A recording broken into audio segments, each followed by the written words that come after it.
Hello po sa inyong lahat mga ka-crypto. Ako po si Pinoy Crypto Trader at sa video na ito ay atin pong pag-uusapan ang aking technical analysis dito po kay Shiba Inu ngayon pong August 22 taong 2024. Pero quick update lamang po tayo rito kaya diretso na po tayo sa pagte-technical analysis sa kanyang daily chart time frame na ito.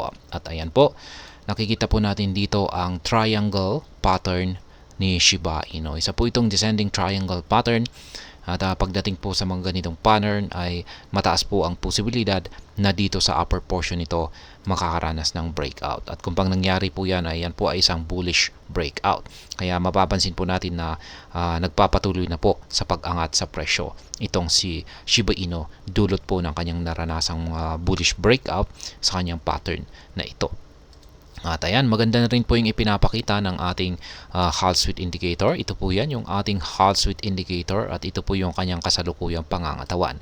Kulay red po siya kung saan ay ibig sabihin ay bearish po ang kalagayan nito.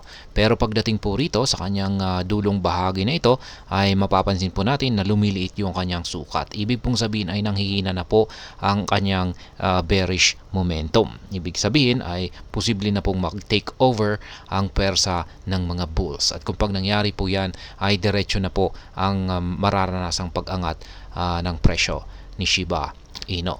At maliban po dyan ay ayan na po, lumabas na po yung kulay blue na QQE bar natin dito sa ibaba.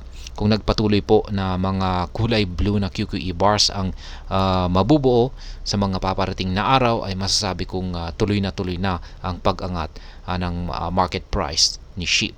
Pero yung pinakamatimbang po sa lahat dito or yung gusto nating mangyari dito ay yung mabasag ni Shiba Inu ang major resistance line natin dito sa presyong 40 digits 1484 sapagkat sa tingin ko ay kung mababasag po ito ni Shiba Inu, ayan, ang major resistance line natin dito ay dito po niya magagawang magpatuloy sa kanyang pag-akyat. At ang unang sunod po na price target na kanyang aakyatin ay ang sunod na major resistance line natin dito sa presyong 40 digits 1771. Kaya yan po, kaya napakahalaga po na mabasag ni Shiba Inu yung major resistance line natin dito para siya ay magpatuloy sa kanyang pag-angat sa presyo. Pero kung sakaling ang nangyari naman po ay nauntog po talaga siya at yan, ginawa po talaga niya lahat ng kanyang makakaya na mabasag ito pero di po niya kinaya at nauntog siya, ang mangyayari po rito ay mauuwi lamang po ito sa consolidation. Ayan, magko-consolidate lamang po siya dito sa ilalim ng major resistance line natin na 40 digits 1484. Yan ay kung hindi po niya kayang basagin ito. Ayan. Yan po yung aking nakikita na magiging galaw ni Shiba Inu sa mga paparating na araw. At ayan, dahil po sa umaangat itong si Shiba Inu, kasi maganda po yung mga dahil po sa bullish breakout natin dito ay sa tingin ko ay posibleng matrigger po yung nakaabang na sell pending order or take profit natin dito sa 40 digits 1484. Kaya ayan, yan po yung ating inaabangan ngayon. Ayan, kasi yung pag inakyat po ni Shiba Inu ang presyong yan 40 digits 1484 ay ayan, makikita na naman po tayo rito kay SHIB.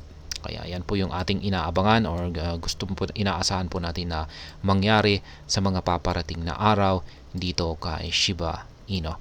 At ayan, sa mga gustong gayahin or sabayan ako sa pagti-trade dito kay Shiba Inu ay ayan po yung aking mga live spot trading positions. Ayan, ito yung mga arrow signs na nakatapat sa mga price levels kung saan ay dyan po nakaset yung aking mga live spot trading positions. At yan, sa mga hindi pa nakakaalam ay ang mga kulay yellow na arrow signs dito ay kung saan nakaset ang aking mga sell pending orders or take profit. At ang mga ito ay nakaset sa mga presyo ng mga resistance levels na katapat ng mga ito. Ganon din ang mga kulay blue na arrow signs dito sa ibaba kung saan ay nakaset naman ang mga ito sa presyo ng mga support levels na katapat ng mga ito. At sa mga bago lamang po dito ay check na lamang po ninyo ang description ng video na ito para malaman kung anong platform at mga indicators ang ginagamit ko dito. At hanggang dito na lamang po tayo sa video na ito mga ka-crypto. Marami pong salamat sa panonood. Ingat po tayo lagi at God bless po sa ating lahat.